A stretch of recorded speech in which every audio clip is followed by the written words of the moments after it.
In Oktober het kruideniersware Suid-Afrikaners 12% meer uit die sak gejaag as 'n jaar gelede.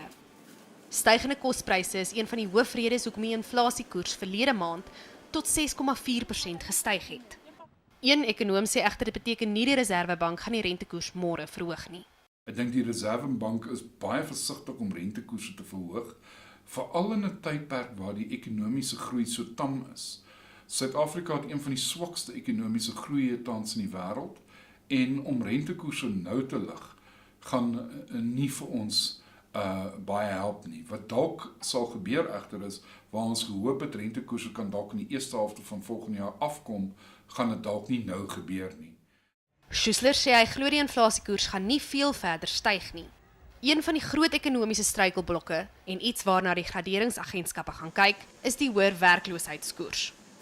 Dit was 27,1% in die derde kwartaal, die hoogste in 13 jaar. Die 3 vernaamste internasionale graderingsagentskappe maak binnekort 'n aankondiging oor die land se kredietgradering. 'n Negatiewe uitkyk van 'n agentskap is gewoonlik 'n 70% kans op 'n afgradering binne 2 jaar. Nou, teen die einde van hierdie jaar praat ons van 'n jaar lank wat 2 van hierdie agentskappe ons al op negatiewe uitkyk het. So die kanse dat of Fitch of S&P ons gaan afgradeer, begin nou redelik groot raak. En die feit dat dit amper 'n jaar is met Moody's, sê vir my uit die 3 agentskappe is daar 'n goeie kans dat minstens een ons gaan afgradeer. As Fitch of Standard & Poor's op 'n afgradering besluit, is rommelstatus Suid-Afrika se voorland.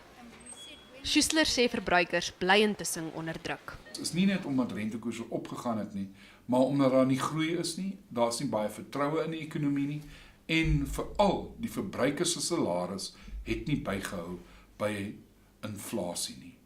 Carla Coetzee, Unies, Johannesburg.